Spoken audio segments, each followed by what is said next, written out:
26 జిల్లాలు 42కు పైగా ఎకరాలు 2000 కోట్లు 5 సంవత్సరాల్లో వైఎస్ఆర్సీపీ ప్రభుత్వం సాధించిన ఘనత ఇది. రాష్ట్రానికి అభివృద్ధి చేయాల్సింది పోయి స్వప్రయోజనాలను చూసుకున్న వైఎస్ఆర్సీపీ 26 జిల్లాల్లో కూడా ప్రతి జిల్లాలో ప్యాలెస్లను నిర్మించుకుంది. ప్రజల కోసం 1 సెంటు సరిపోతుందని చెప్పిన జగన్మోహన్ రెడ్డి తన బాత్రూమ్ని మాత్రం 1 ఎకరాలో నిర్మించుకునే స్థాయిలో ఆయన మెచ్యూరిటీ లెవెల్స్ ఉన్నాయంటే వైఎస్ఆర్సీపీ యొక్క పాలన ఏ విధంగా సాగిందో ఐదు సంవత్సరాల్లో మనకు అర్థమవుతుంది. సరే, రాష్ట్రం మొత్తం మీద ప్రస్తుతం జరుగుతున్న చర్చ ఇది. ఇప్పుడు ముఖ్యంగా నెల్లూరు జిల్లాలో నెల్లూరు సిటీ అర్బన్ పరిధిలో చూస్తే ఈ ఏదైతే ప్యాలెస్ కనబడుతుందో ఈ ప్యాలెస్ను 2 ఎకరాల్లో నిర్మించడం జరిగింది. వైఎస్ఆర్సీపీకి సంబంధించిన పార్టీ ఆఫీస్ ఇది. దాదాపు 10 కోట్లు విలువ చేసే ఈ స్థలంలో ఎటువంటి అనుమతులు లేకుండా వైఎస్ఆర్సీపీ ఏం చేసిందంటే యాక్చువల్గా టిడ్కో గృహాల కోసం కేటాయించిన స్థలం ఇది. ఆ స్థలాన్ని వైఎస్ఆర్సీపీ తన సొంత ప్రయోజనాల కోసం అంటే పార్టీ ఆఫీస్ను నిర్మించుకునేందుకు ఆ 2 ఎకరాలను కూడా తీసుకొని ఎటువంటి అనుమతులు లేకుండా ఇక్కడ పూర్తి స్థాయిలో బిల్డింగ్ను పార్టీ ఆఫీస్ను నిర్మించుకుంది. సరే, ఇప్పుడు దీని గురించి రాష్ట్రం మొత్తం మీద చర్చ జరుగుతుంది కదా. ముఖ్యంగా దీని గురించే చెప్పడానికి కారణం ఉంది.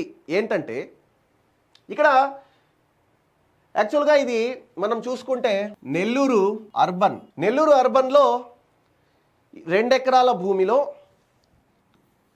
2 ఎకరాల స్థలంలో ఈ వైసీపీ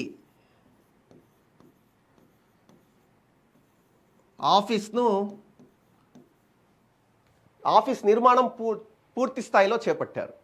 సరే, ఇక్కడ రాష్ట్రం మొత్తం మీద జరిగింది కదా. ముఖ్యంగా నెల్లూరు జిల్లా గురించి చెప్పడానికి రీజన్ ఏంటంటే మనము ఈ బిల్డింగ్కు సంబంధించి ఏదైతే దారి ఉంటుందో ఆ దారిలో మద్రసా మహబూబే ఆలం అని ఒక మదర్సా ఉంది, ఒక మస్జిద్ ఉంది.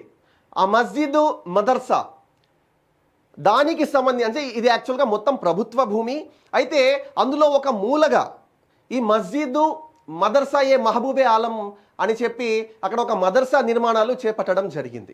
ఇది ఇప్పటి నుంచి కాదు, కొన్ని 2013, 2012 కొన్ని దాదాపు 10 ఏళ్లకు పైగా 10 నుంచి 15 ఏళ్లకు పైగా అక్కడ మస్జిద్ మదర్సాలు నిర్మాణం చేపట్టడం జరిగింది. అక్కడ ఉన్నాయి, చాలామంది పిల్లలు అక్కడ చదువుకుంటున్నారు మదర్సాలో.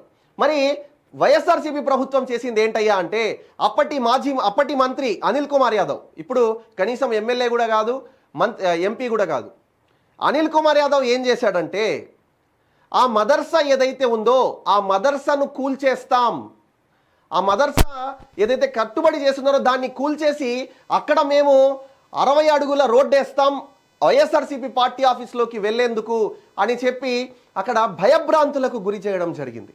అక్కడ ఎవరైతే ఆ కమిటీ ఉంటుందో ఆ మదర్సా కమిటీ కానీ ఆ మస్జిద్ కమిటీ కానీ ఉంటుందో ఆ మస్జిద్ కమిటీ ఆ మదర్సా కమిటీ వాళ్ళని భయభ్రాంతులకు గురి చేయడం జరిగింది అనిల్ కుమార్ యాదవ్. అయితే పాపం పండింది, వైఎస్ఆర్సీపీ ప్రభుత్వం నామరూపాలు లేకుండా పోయింది.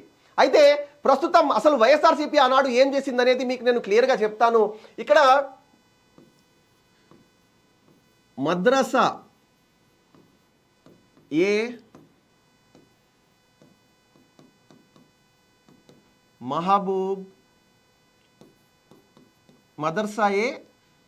మహబూబే ఆలం ఇది.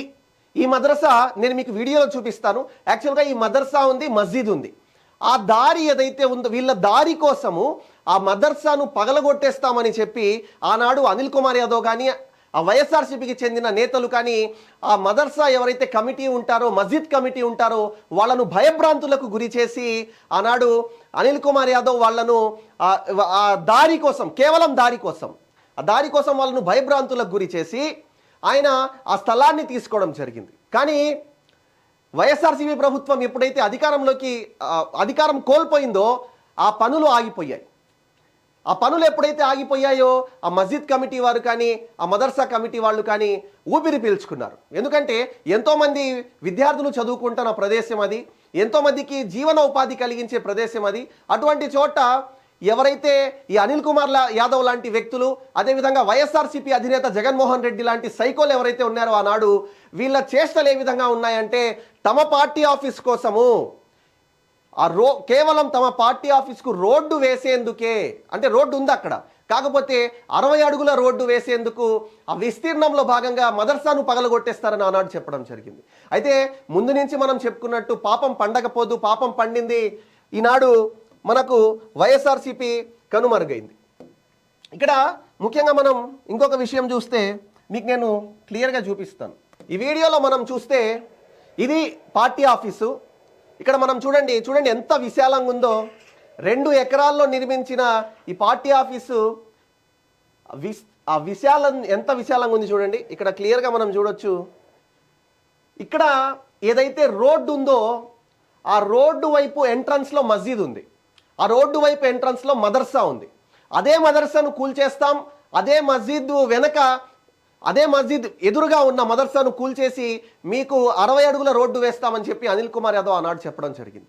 కానీ ఆనాడు ముస్లిం మత పెద్దలు కానీ అనేక మంది మైనారిటీ నేతలు కానీ వెళ్ళి ఇది పగలగొట్టవద్దు అని చెప్పి ఆపడం కూడా జరిగింది. కానీ ఒకవేళ తిరిగి వైఎస్ఆర్సీపీ ప్రభుత్వం అధికారంలోకి వచ్చుంటే మైనారిటీల పక్షపాతి అని చెప్పే జగన్మోహన్ రెడ్డి, మైనారిటీల పక్షపాతి అని చెప్పే ఇక్కడి అప్పటి మంత్రి కానీ అనిల్ కుమార్ యాదవ్ కానీ అదేవిధంగా ఎమ్మెల్యే కానీ వీళ్ళు ఖచ్చితంగా ఒకవేళ అధికారంలోకి వచ్చి ఉంటే ఆ మదర్సాను పగలగొట్టేసేవాళ్ళు. కానీ ఈనాడు అల్లా దయ వల్ల ఏమైందంటే వైఎస్ఆర్సీపీ అధికారంలోకి రాలేదు.